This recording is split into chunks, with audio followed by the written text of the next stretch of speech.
油泥哦，油泥哦，这么厚的油泥，这有流得过去吗？这样总金额是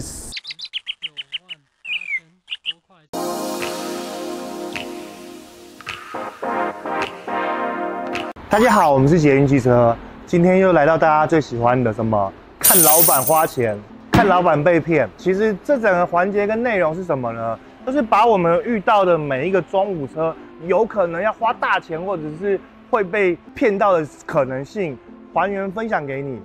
那这台呢，2015年的316，而它这台车还有选一些 Sport 套件，铝圈啊、方向盘啊，但316阳春。其实你可以看到它这个皮质跟各方面，就是一个我只想要买一个 BMW 的壳，让人家觉得我混得很好。但事实上，你说它有马力吗？它其实也没有很大的马力。你说它耐用吗？ BMW 的引擎其实真的你要花出更大的维修成本，它比较容易上盖漏油啊、老化啊、吃机油啊，各方面都是。还有一个，这台车正常15年的，我们收大概是40万。这台我们只有收30万，为什么？因为它引擎坏掉了。哪里坏？我试给你看。第一点，引擎坏有2种，一种是完全不会动嘛，它其实只是稍微喘一点而已。我要行驶各方面都还正常，只是亮了一个灯。那如果你遇到很坏的车行会怎么样？我就把灯阉掉，反正你也不知道，正常卖。还是我们这集不要录了，我们正常卖，这样可以赚20万多赚20万，这也没怎样啊，也没有很陡啊，认真的。稍微陡一点，一点点，引擎声音稍微大一点点，那其实是什么？你知道吗 ？BMW 这个引擎的通病就是链条会拉长，这一定是链条那边坏掉了。这么多故障嘛，好，我们看发动机的凸轮轴角度偏移，是不是链条拉长？对，这还是链条拉长嘛，对不对？对。316也会，不是320才会。主要的话应该是它的 mouse 应该有问题。mouse 是什么？可变。可变哦。这样修要多少钱？可是其实这台车没怎样，只有亮个灯而已啊，它也没有很陡，这样就是有问题了。是通病吗？还是因为它有换这个叫什么强化的涡轮管、进气管？这会不会有刷晶片啊？不然怎么会这样子？有可能，对不对？因为你没有刷增压值，你不用去动到进气啊。这可能有改装过换回来的，这个懒得换的，对不对？因为这个你没有可能原厂进气配涡轮管吧，没有用嘛，对不对？我前面进气很小，后面出是没有意义的。那这个哒哒声是正常的吗？对，是正常的。正常。怎么样从机油孔看它的链条有没有被拉长？是不是要拿一个夹子去夹它？这个是N13的，N20的话才有办法直接夹到链条。N13的夹不到，夹不到，因为它机油盖打开就只看得到凸轮轴而已。捷运汽车提供大家一个专业的线上估价网站，只要您进入 AutoStar 网站，选择中古车线上估价，里面提供了32个品牌、300多种的车型，还有1万多笔的资料。只要您输入车辆的完整资讯，就可以提供给大家一个最正确、最精准的中古车收购服务哦。那就是要拆了，对，那就拆吧。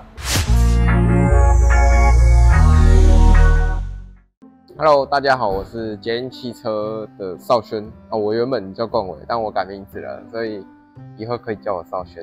那在我身旁的这一台316 2015年的，那它今天要来维修的是，就是会抖动啊，然后会排气管会冒烟。那这个是搭载的是 N13的引擎，就是大概是这个形式。那一般来说 ，BMW 你们会觉得说，它只要换个气门室盖，以及它的气门油封更换好，它的问题就能解决。但因为这台车子的不同，它必须像我们比较常修的福斯 EA888吃机油，它的活塞环设计不良，所以这一台我们必须要把它的引擎整个卸下来，重新的整理一次，然后换成改进型的活塞环，它才能一次解决它的问题。那我们现在也跑一下它原始的故障。那目前可以看到的啊，就是引擎的部分，它有个增压压力过低。然后就是它的含氧感知器可能坏掉，那这个我们也会一起把它换掉。原本它还有另外一个原始的故障是机油油压压力不足的故障。我们来量一下它的机油，因为这款车它很会吃机油，然后它很容易机油不够，它机油不够就会爆出一堆奇奇怪怪的故障。那我们来量一下它的机油，这是它的机油尺，然后拿起来发现是断掉的，我根本量不到它的机油，所以我也会一起把它换掉。好，那我们现在就可以来开始拆这个引擎，把它的引擎跟变速箱下来，然后再开始分解做大整理。对，我们现在第一步的话是先看一下有什么其他漏油漏水的地方，然后再一起把它做更换。我可以看到它的气门室盖也有一点渗油，这边都有油的。我们气门室盖以及这边，然后它这边还有一个束带固定，可能也有漏油。然后之前是换了一条副厂的，我还没拆它卡扣，它就掉出来了。这个我们也一起把它更换掉。我们现在拆的这个是空气的滤芯，你顺便看一下里面脏不脏。那为什么上面这边也会有漏油？它本来就会漏啊，因为 BMW 车机油温度都蛮高的，所以它漏油是还蛮正常的事情，你要习惯。是只有 BMW 会这样吗？比较容易。那它这个漏油的话会有什么影响？漏油可能会漏气，会造成抖动之类的，所以建议如果有发现的话，还是赶快处理比较好。对啊。然后这边是换了一个是 FTP 的进气管硬管，但正常是会把软管改掉，硬管是不会去跟动。然后它的空气滤芯也是稍微比较脏一点，如果有多的预算，我们再来换它。因为这个修引擎可能就要好几万。OK， 顺便看一下其他的耗材，可以看到这边也有在漏油，这也是它的通病之一，就是除了曲轴的前油封以外，往上看这边湿的，这边还是干的，这样就比较好分辨它现在上面漏的大还是下面漏的大。它下面已经湿到这种程度了，所以看起来是下面漏比较大。对，那这从这边漏出来，这边有一个塞子容易漏油，然后可以看到它的皮带也该换了，因为它背面应该是平的，已经被压出压痕来了。然后一般换这个皮带会建议说，连它的张紧器或是这个盘子一起换掉，因为这个胶圈会脱落，然后就会有很大声的异响。然后这是曲轴，然后这是水泵浦，这是调整器。这也是调整器，然后这是压缩机跟它的发电机。好，那我们现在来把它周边的东西拆一拆，我们就可以把整颗引擎卸下来。那我们现在把它顶起来，把它的油跟水都漏掉，这样我们在拆管路的时候不会漏得到处都是。好，那我们车子现在顶起来，先稍微检查一下它底盘的状况，然后我们再来一次估价整理。它前面的部分看起来就只有刚刚说的那个堵盖有一点点漏油，那它油底壳是看起来没什么漏油，然后靠近后面这边变速箱是有的，但这个油是机油，它从引擎的后端上半部流下来的。到时候我们引擎跟变速箱分开的时候，我们就可以好好的来处理这一块东西。那我们现在把它的机油跟水卸掉。你说这边呢？对啊，这边湿湿的，这个都是机油。感觉很久没换了。对啊，可是如果吃机油很严重的车子，它也蛮容易把机油用黑的。好，它现在剩不到4公升，但这个车的标准大概是4.2到4.7之间，3700 cc 左右，3800。那漏干净一点，还是不会超过4公升，所以还是有偏比较少一点的。以它这样漏油的状况，那是严重吗？漏油其实没有到很严重。我们通常怎么去判断它严重的程度？你可以看得到它一滴一滴一滴的在滴，代表非常的严重。那种稍微湿湿的地板上，我停了1天2天，不一定会有1滴2滴油，都还算 OK。它蛮黑的，跟柴油车差不多。真的蛮黑的。对。一般汽油车，你如果5000换，顶多是深褐色而已，不会到这种黑。好，那我们现在来，我们已经把传动轴分开了，那再来就是排气管也分开了，那再来就是把周边的多连杆啊，然后它的底盘连接件都分开，然后我们就可以把整个工字梁跟引擎一起下来了。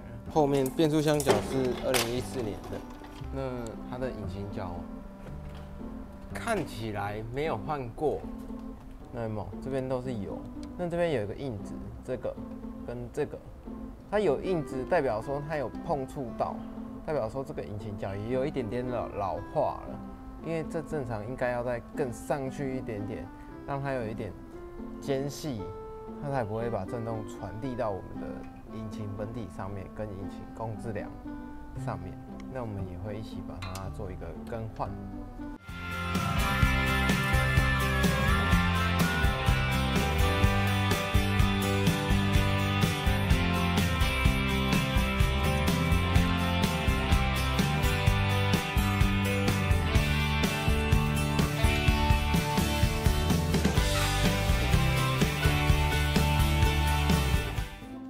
好，那我们引擎现在已经卸下来了，那这样子来处理它的漏油、漏水以及它的吃机油会比较好处理，而且应该说处理吃机油本来就一定要下来才有办法处理得了。那我们可以看到，刚刚从后面看起来，底下变速箱上面的湿湿的，有没有？一般人会认为说引擎跟变速箱的接缝处有漏油，就是后曲轴油封漏油，但 no， 这台车子它的通病比较多一点，这边。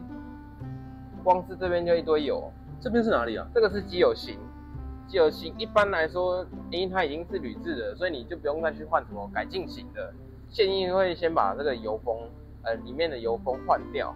那以及你看它这个底座，可以看到它有打胶的痕迹，这也是不允许的，因为这种东西它连接的处都一定是有密封件，就是电圈的。它不能是打胶的，不然它一定会漏。所以有可能是前一手在维修的时候弄的。你看这边会有胶，有没有？正常原厂应该不会有胶残留在这边。那除了这个以外呢，后面会漏的东西还有什么？还有这个是真空棒，真空棒这边也会有油。有。对，那这个它有垫片可以更换，我们也会一起把它换掉。因为今天已经晚了，那我们把变速箱分开来之后，我们再对引擎做一个大拆解。The next day， 我们先来把它的公制梁拆掉。公制梁主要都是在引擎的底部支撑它。对，有的是引擎脚锁在车体，然后再锁到引擎上面的话，那你的梁就可以一早就把它分开了。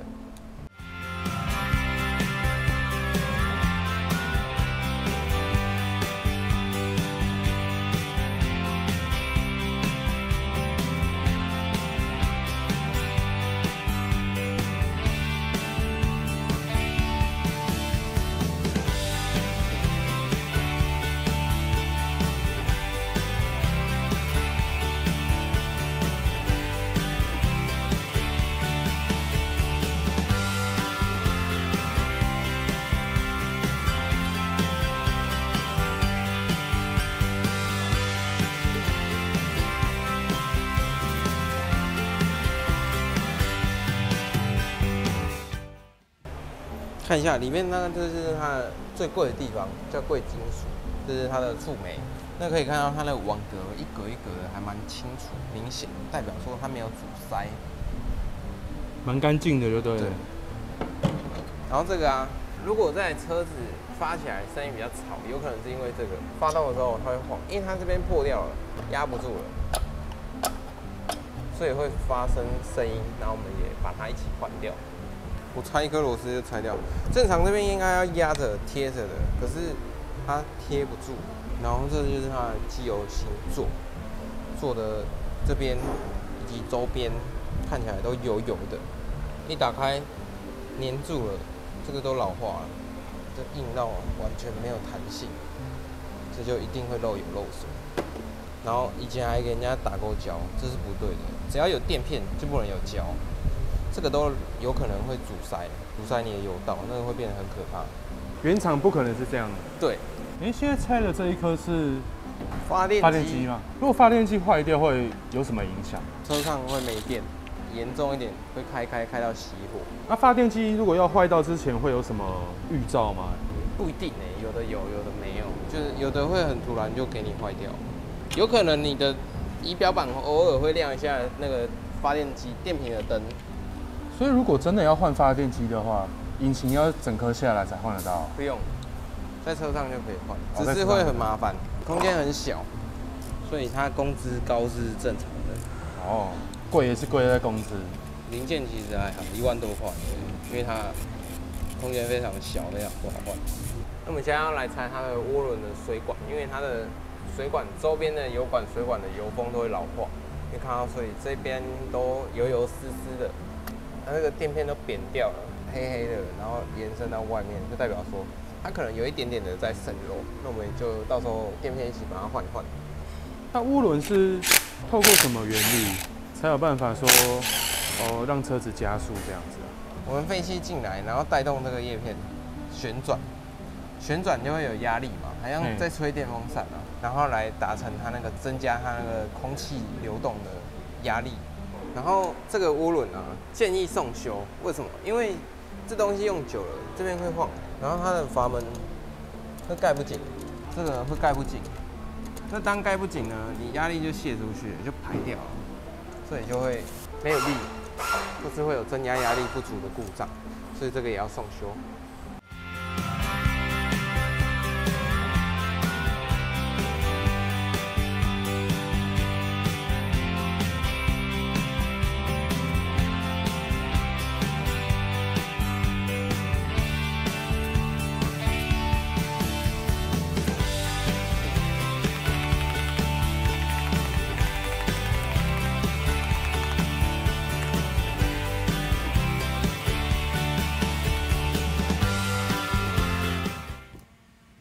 刚刚拆的那个叫气门室盖，你也可以叫它鸟盖。我也不知道为什么前辈都会叫它胶啊寡，那个就是胶啊寡。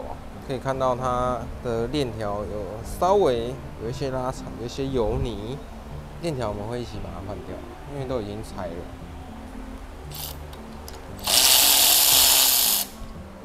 就可以看到它火星塞上面都是黑黑的积碳，严重的积碳。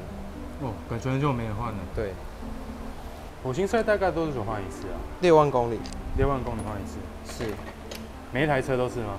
差不多，差不多，就是抓6万这个数字。对，我们现在拆的这个是真空泵，它是控制它的真空，可以让我们有刹车，可以看得到，它又有打胶，它明明就有垫片就打胶，所以导致它又漏油。那这就是它的凸轮轴了。那我们现在来对它的正时，找2只差不多长的东西，插在第一缸跟第二缸。然后它现在是一高一低，代表它现在气缸是没有平的。然后我们转朝上，这边有字，这边有字，朝上，然后平行。这缸这个设计蛮奇怪的，它要平行，以往都是第一缸的上10点，然后这个是要平行的去拆它。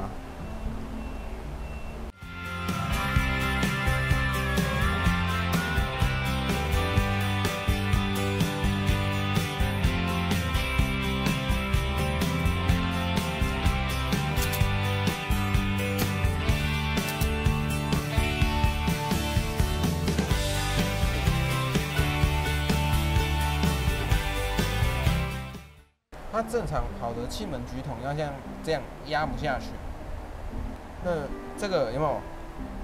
哦，这是坏掉的，那就会建议换掉。因为如果它油压建立不起来，它会泄压。第一个，你的机油压力可能会比较低；第二个，它可能会撑不住，所以等于说你的气门打不太开。它好多个都坏掉了。那正常来说，它怎么样会比较容易换掉呢？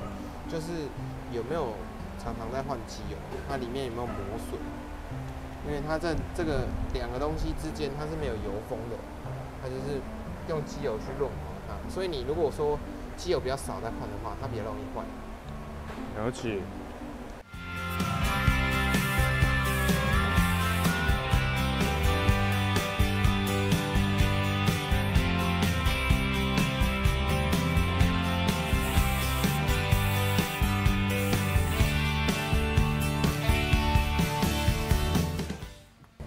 黑的很彻底。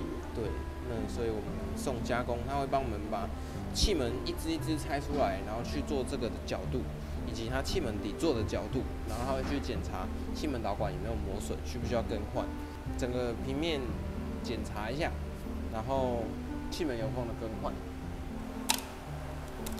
这个垫片到时候也是一起换。这个垫片是一定要换的。气缸本体呢，它上面有满满的积碳。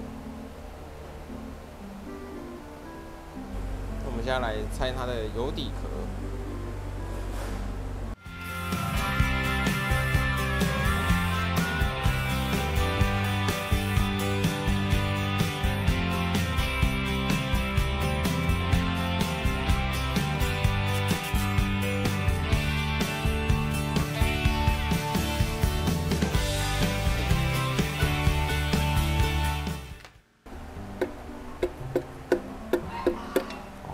活塞出来了，我们来看一下它的活塞。目前看起来它是可以轻松的移动的，代表说它的气环是还 OK 的。可是主要还是因为第3环它是旧版的，所以它吃机油会很严重。4个活塞都拆出来了，就是每一个环都是旧款的，都是需要换改进型的。然后它的积碳有没有都非常的多，4个都一样，所以我们就是要来把它拆掉，然后做加工跟清洗。好，那我们现在把它的活塞跟它的连杆已经分开了，那再来我们就是要去更换它的活塞环，以及去做加工跟清洗的动作。好。1 week later. 好，那我们现在活塞回来了。好，它是改进的活塞环，第3环，然后以及它这个活塞上面的积碳，我们都把它清洗掉了，它是非常的干净。那我们现在就可以让它跟我们的连杆做一个结合。它这种头有分大小，它会对应不同的CC数，CC数越大，它就越大颗。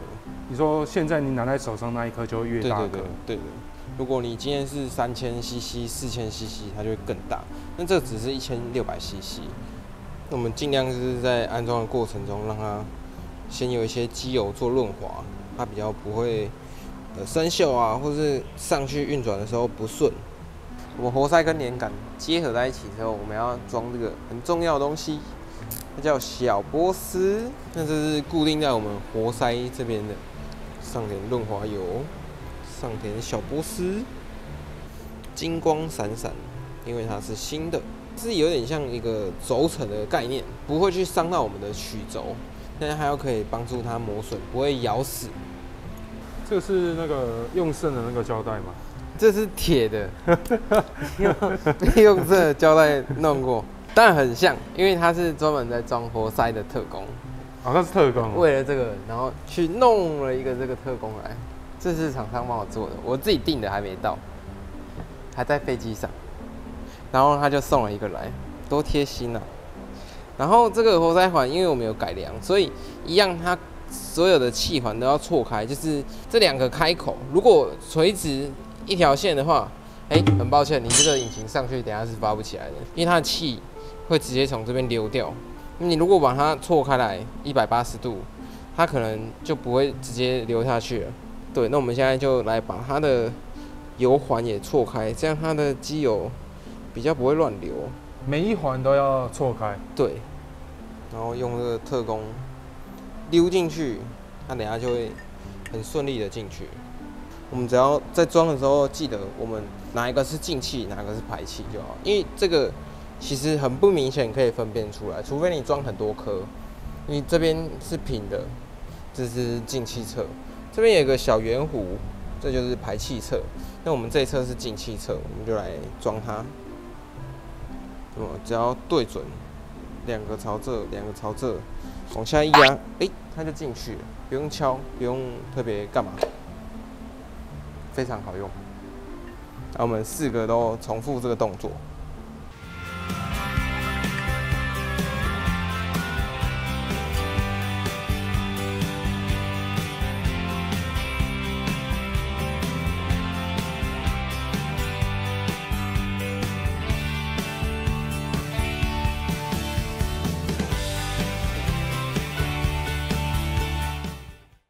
对正时真的很特别，它需要4缸到中间的位置。其实以往的都是第1缸到最上面，那跟第4缸到最上面，那这个就是要照这样，然后才能去做一个正时对正的动作。所以我们先把它转到刚好的地方，然后我们来上它的气缸盖。那我们还要先上这个气缸床的垫片。你刚刚看到我在除的就是这个，它涂层有没有？2边都有。那它因为它压久了会被粘在上面。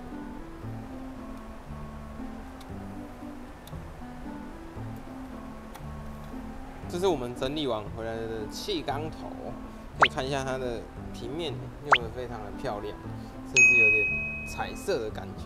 然后它的气门都会帮你把所有的积碳、进气、排气都把你的积碳都除掉。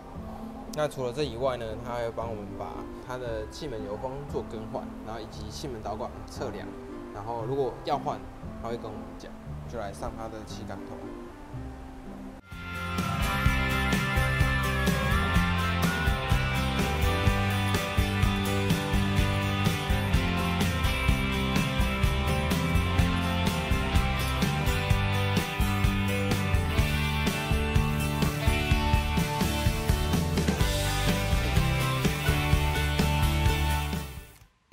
好，那我们现在来安装这个叫气门的顶筒，也可以叫它举筒。它就是原本我们有说旧的这个压下去，它会有间隙老化，它撑不住，所以我们要把它换新的。那这个举筒的功用是什么？顶它的气门就是会有一个胶啊，我等一下会拿给你看。那这个通常呢，如果有1颗2颗坏掉，我就会建议全部换，因为它是一个大工程。那如果你真的要换的话，你要拆很多东西，你才换得到。那因为这次我们引擎有拆到，就一起整理，就把它换掉了。它通常在坏掉的时候会有什么征兆吗？有可能会没力，你的气门顶不开，你会进气不够，或是排气不够。那你严重一点的话，可能会造成抖动，甚至会缺缸，就是会有一缸没缸压这样。那我们排气的也把它换掉，花了完全不手软。没有啦，该用给客人的我们还是要用给客人。说真的 ，BMW 这种车问题稍微多一点点，但如果能解决，都是小事。所以它是进气也有一个，然后排气也有一个。对，一个气门配一个。所以如果说这台是正常是16V，就会有16个。那它进气跟排气是有分的哦，长度不一样，因为它有一个进气可变。我们现在来装这个正时链条，因为它引擎有修，我们就帮它一起换掉。不换的话可能会出事，怕它脆化，链条可能就会坏掉，那它可能会跳齿，那最后你的引擎就要再拆一次去修那个气门。趁这个机会一次换掉。对，一次工省钱，全部加起来感觉很贵，可是实际上一起用一用比较也好。这是新的，这样看得出来有没有拉长吗？有一点点，其实一点点这样差半尺，可能就会差很多了。可能会跳故障啊，会亮灯啊，车子会没力啊。然后还有一个新的齿轮，因为齿轮啊这种东西，如果有新的就一起换掉，因为他说真的，它咬久了这个齿轮它也会凹进去，它会有一点磨损。那磨损也会有间隙，可能声音也会比较大声一点点。那它既然有新的，我们就把它换掉，看一下它有没有分边。最好是如果说，我们这样拿下来，一样装上去，那有可能有的这边比较厚啊，这边比较厚不一定，但这个看起来是一样的。我们上面就是前面有讲到4缸平行，然后正时特工。它是对凸轮轴，现在凸轮轴位置是正确的，就是它的字朝上，我们就可以安装这个东西。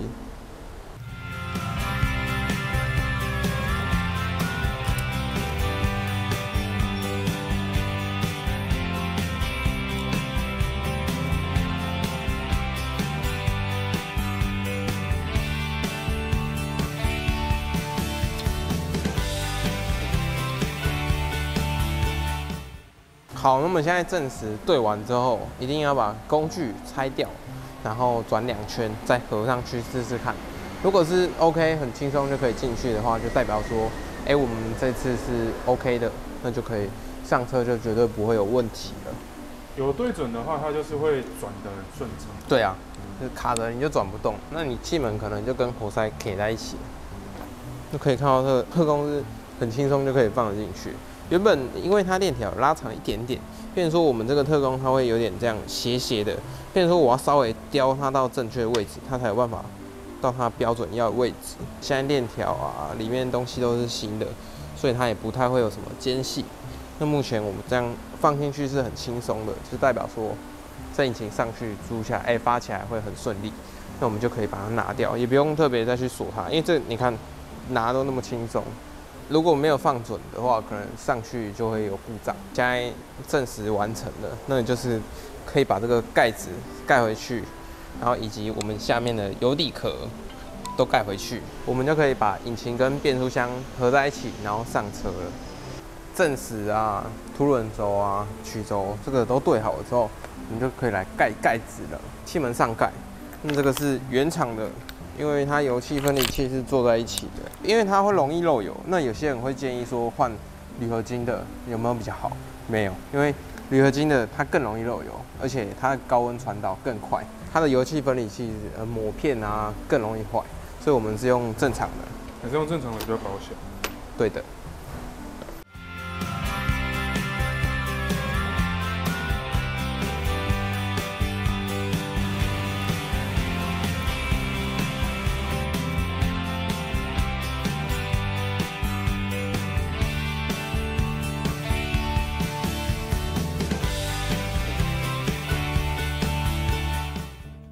那这种油底壳呢，因为它原本是铁的，所以就不用特别去换什么改良啊铝的。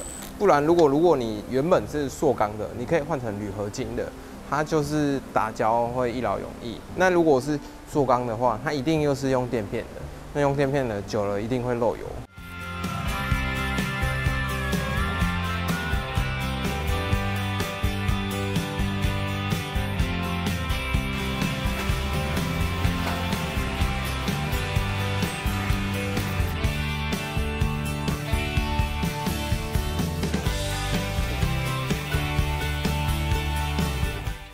这是一个非常贵的排气管垫片。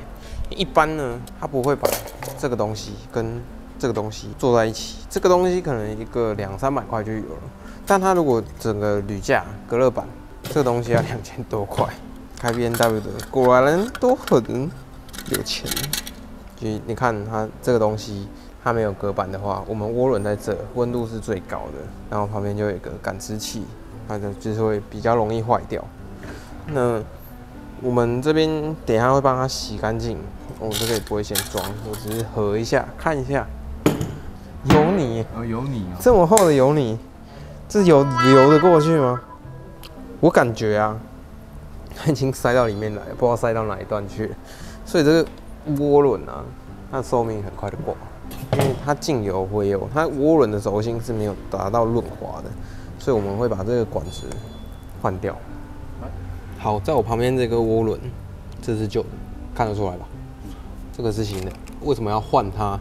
因为在拆这颗引擎之前，我们有先跑过电脑，那它有个涡轮增压压力不足的故障，引擎下来这个东西比较好拆，不然上去就要花更多的时间拆它。那为什么要换它呢？第一个，这个是它的废气泄压阀，可能会有声音，有间隙。当我们涡轮在关起来的时候，有一个小小的间隙，那打开呢，可以看到它的面都是黑的，代表说它盖不紧了，那就会造成压力不够。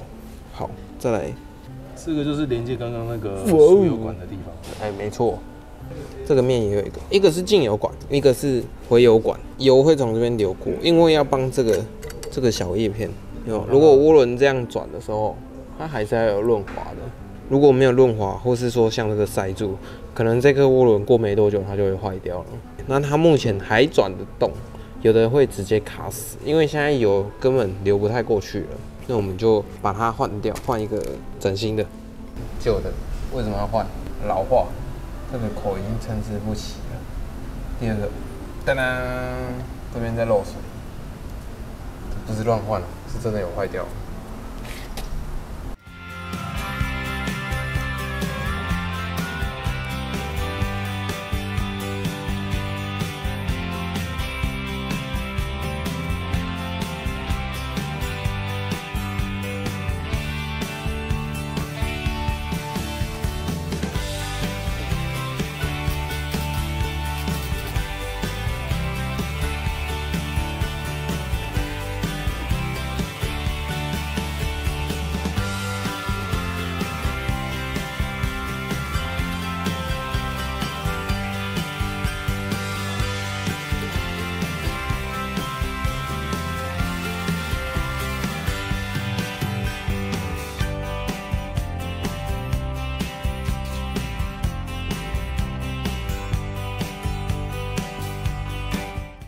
好，那我们现在引擎内部以及周边的耗材，还有涡轮都已经完成了。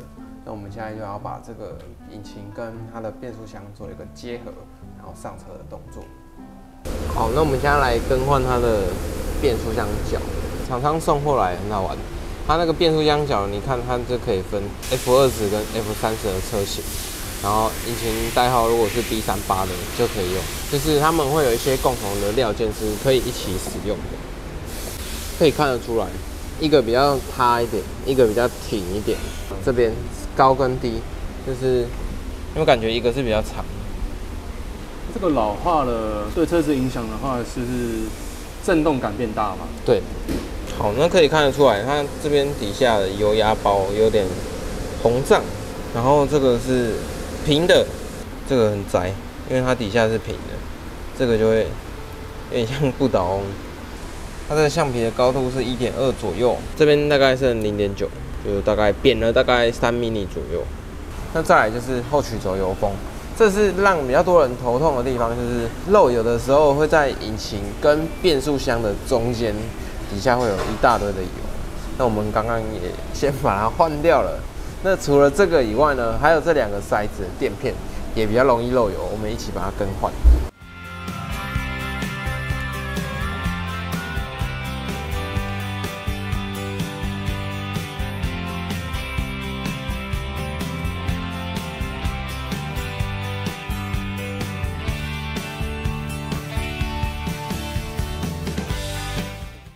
好，那我们现在引擎跟它的变速箱已经结合完，然后我们等一下把它刚换完新引擎角的公式梁，然后就弄到车上去，然后把周边的配件装一装，就可以准备发动做一个测试了。OK， 那我们现在来装这个。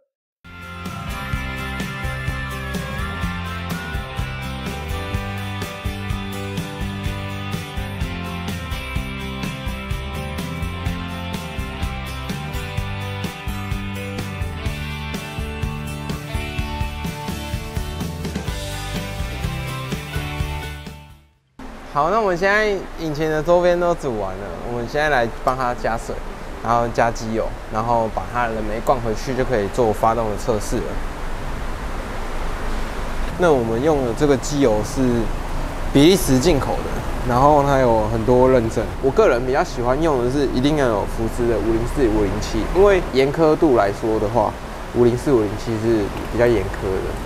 它是不是机油要分什么全合成、半合成的？现在大部分都是全合成，价格差很多。半合成的话，大概一瓶我们拿到的成本可能100多块而已。可是说真的，现在的车科技那么发达，不建议再用半合成的。跟环保法规会有影响吗？会，因为排出来的废气会又更少，那个机油会更贵。那这个标准是加4.7，但因为我们有拆油底壳，有做一个细部分解，所以我会先加到5罐，然后我们等一下再来量一下它的机油量。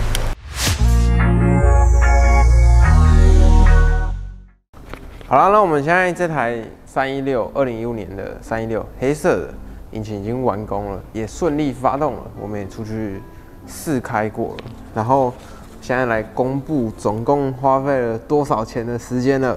因为它很多的零件都是需要一起做更换的，然后就是水管座、驱门局筒、引擎角跟变速箱角，然后还有会发出怪声音的引擎隔板，还有涡轮的隔板，然后排气气管的垫片、节温器、被那个油泥塞住的进油管跟回油管，然后原本有故障的含氧感知器、水泵浦、综合皮带、舵轮、机油尺，然后皮带的舵轮，然后还有摇臂盖上面有一根废气管，然后正时链条跟气门盖，然后机油芯做的垫片、曲轴的油封，然后涡轮翻新，跟它的气缸头加工，以及引擎的拆装工资跟活塞环更换的工资，这样总金额是198000多块钱，应该不会被老板杀了吧？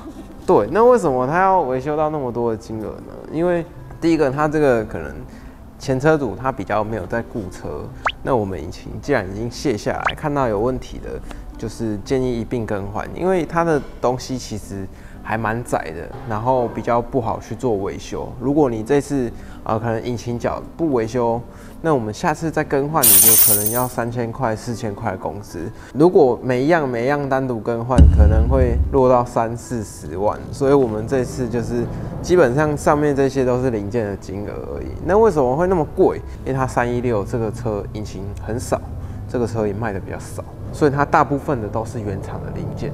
那因为副厂的零件呢，他们就是为什么会开发副厂？因为市面上很多车子，可能 Toyota 的 Altis， 你只要路上看得到很多的，那他们就可能会开发很多的副厂零件，那就可以把你的所有的成本降低很多。那我们现在来发动，看一下引擎的状况。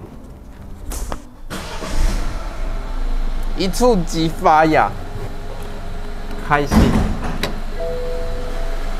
好了，那可以看到它引擎的状况看起来是很平稳的，然后以及它涡轮看起来是很新的，因为我们换了一个翻新的。对，然后管子啊、机油尺该换的我们都换掉了，然后机油也是上线。基本上这台车买回去，它只要更换个变速箱油、刹车油，然后没有拿后轮，好省哦。而且这台车本身也比较算 BMW 里面算省油一点的车子，因为它CC数比较小。好，那我们今天这部316的影片维修影片就到这边结束了。那如果有喜欢我们的，欢迎底下订阅、留言、按赞、分享。捷运汽车现在频道会员大升级，只要加入会员等级，干爹干妈一个月900元就能享有以下非常多的福利哦。老板把二手车更深的资讯，还有买卖销售，价值5到10万元的线上课程分成40集，在每周6晚上8点固定与您分享哦。现在每个月还可以参加免费的实体课程，看老板亲自教课，解答大家所有的问题。捷运汽车百货乐园免门票，现在所有的设施免费使用哦。欢迎直接加入我们的会员频道，或拨0917435209来电询问哦。